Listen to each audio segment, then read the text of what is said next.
Hi, you guys. I wanted to share with you my answers to a question that has come up quite a bit, and I think something that keeps us from network marketing a lot. And it's the myth that we have to use our family and friends to build our business. I think it pushes us away a lot when we think through. Um, how that can hurt a relationship or how it can make it awkward or uncomfortable. And to be honest, that is kind of what stopped me from doing this in the first place. I think I probably would have done it sooner had I um, worked through this sooner.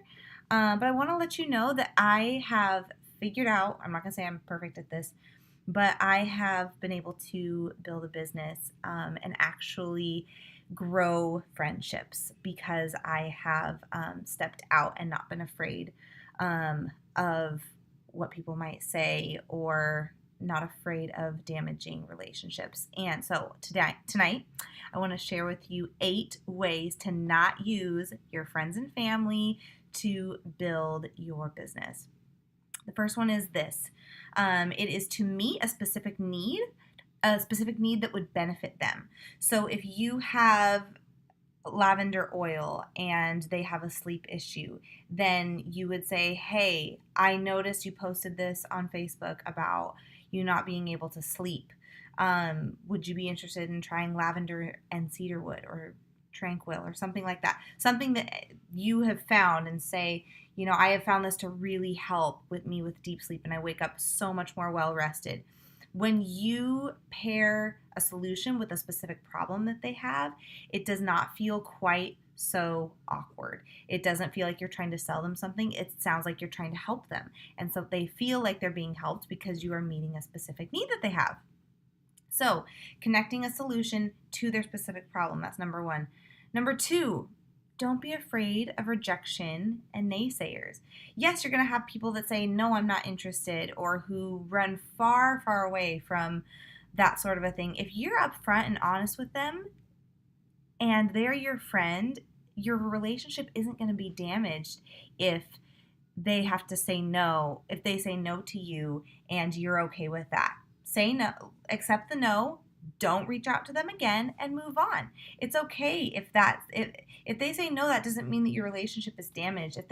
If they don't text you back, if you say, I'm doing this kit sale and I know that you reached out to me last month and you were talking about it and I want to let you know it's going on right now, or it's on sale right now and I thought maybe you'd want to jump on it. And if they don't respond, then that's a no, and accept that as a no and don't reach out to them again. Some people don't like confrontation. They don't want to be the one to say, hey, I'm really not interested, don't have money this month. Sometimes people just don't want to say that, and when you hear crickets on the other end, sometimes that's what that means.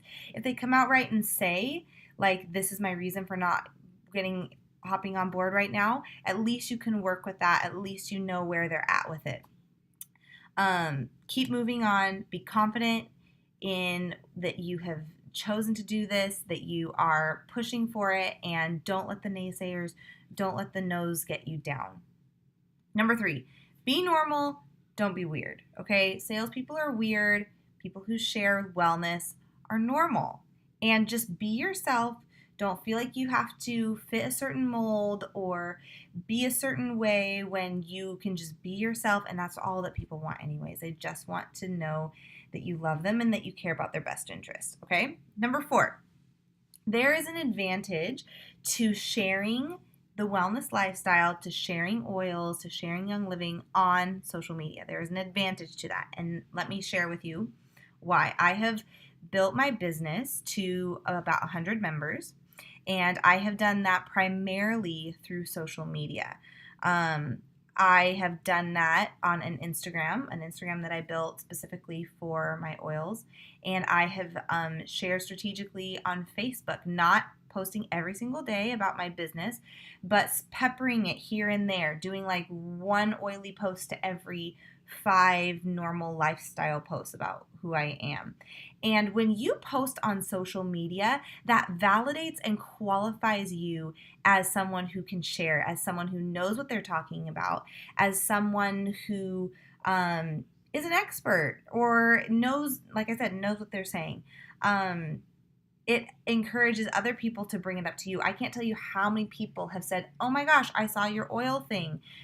Tell me about it." Or they follow, we meet up, or we become friends, we follow each other, become Facebook friends, and then they come into my home and they say, "Oh yeah, I saw that you've been posting about oils. What is this oil stuff? Oh my gosh, you have an oil shelf? Oh my gosh, you have a diffuser?"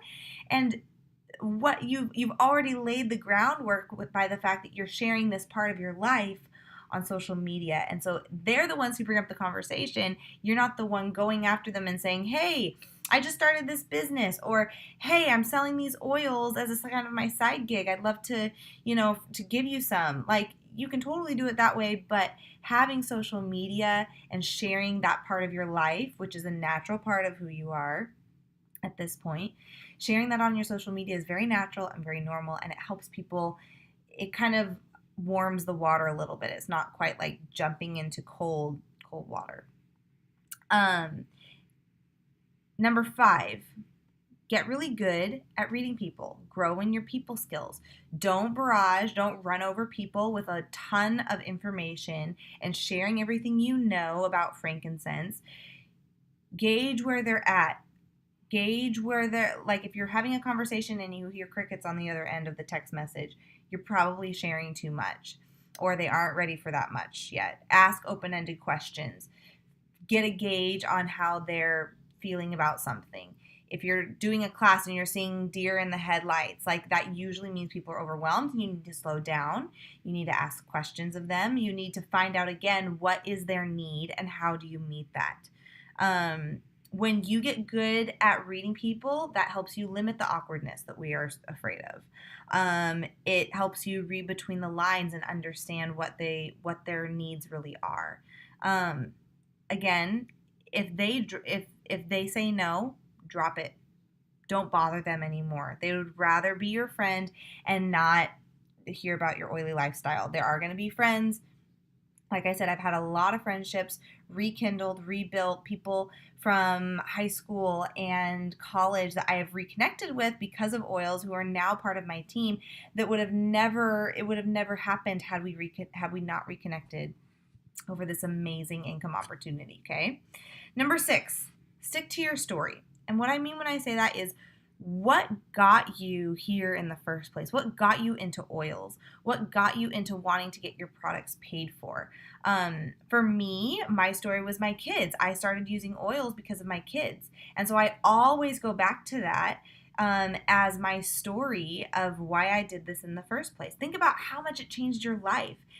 And then ask yourself, for each person, am I loving them better by not sharing the oils?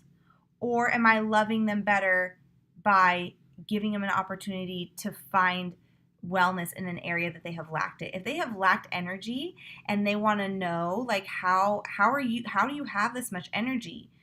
It is not loving to withhold information from them because you're afraid of hurting or you're afraid that this might hurt your relationship with them. Because at that point, then you're afraid. Fear is driving your friendship with them, not honesty, not open authenticity about these products that are a part of your daily life. If there's something that is a part of your daily life, you want to share it, and you can share it naturally without being salesy, okay? It's really, really important to ask yourself, how am I loving this person? And can I love them in a way that shares the lifestyle, that shares a way out of their health issues? Number 7, this has been really helpful, and I love doing this, is giving away samples. Okay, you guys, there's no strings attached when you give a sample. If someone reaches out to you on Facebook and says, "Hey, is there an oil for digestion?" Send them a sample. Like, what do you have to lose by pouring a little bit of Digize in an empty Digize bottle and popping it in the mail to them, or dropping it off at their house? Once they see the impact that these oils have on their lives, they are going to be hooked. Like, they're going to love them. There's no reason why they wouldn't want to come back to you, and they don't feel like they owe you anything when you give them a free sample, because that's what a gift is, right? When you give a gift, you don't expect anything in return. It's given to them, and they know that there's that expectation. So giving away samples is a great way to just love on your family and friends and share the oil, share the lifestyle. I had a friend this last week who she she texted me after she went on this party went on a trip with some girlfriends to a party that they were doing, and I gave her a ton of oils for her plane ride. I gave her Digest for the plane or for the trip for all the food, the crazy food that they would be eating. Because we all know that you eat a lot when you're traveling. I gave her peppermint for the plane to help with the nausea. Lavender to help her sleep in a strange bed, like all these things that we use. And she ended up sharing them with her girlfriends. I got this huge long text message back about this helped this girlfriend with this, and this helped me with this, and I was so happy that I could give her this thing.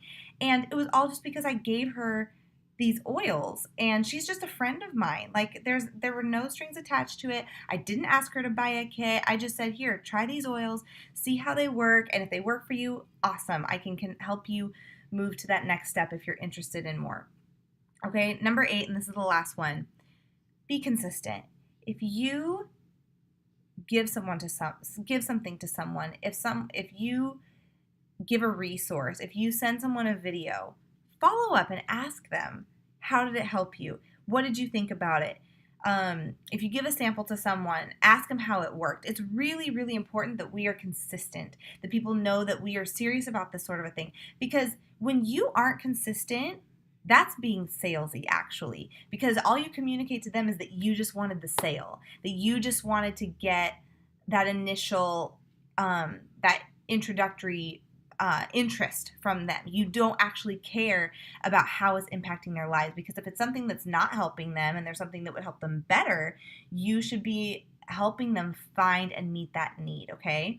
So being consistent, showing up, responding to your text messages, offering them a kit special if they are interested in the kit. Like, be consistent, show up. Don't be nagging. Don't follow up if you don't hear something back. But if you left the ball in their court and you're waiting to hear back from them, that's one thing. But if they have, so I guess what I'm trying to say is, if you gave them something, it's up to you to follow up.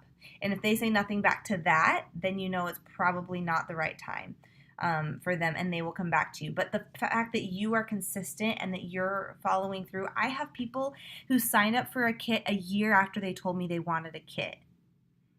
I was just consistent. I didn't message them every single week, every single month, but they saw me posting on social media. They knew that I was still into it. They didn't go to their other friend because I was still there for them. I still connected with them. I was still relational. We still talked about tons of other things in that year period, but she knew that I was still doing the oils and that I was still there for her when she was ready to get her kit. So all that to say is that you can totally do this without using your family and friends to build your business.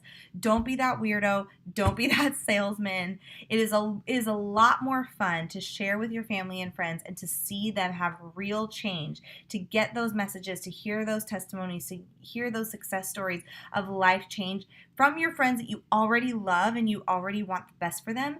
That is so worth it. And it's so much better than being salesy and weird and losing people over it, which I've seen too. And we're not here to do that. So anyways, I hope you guys have a great night. Good luck. And feel free to reach out for questions if you have any questions. Talk to you later. Bye.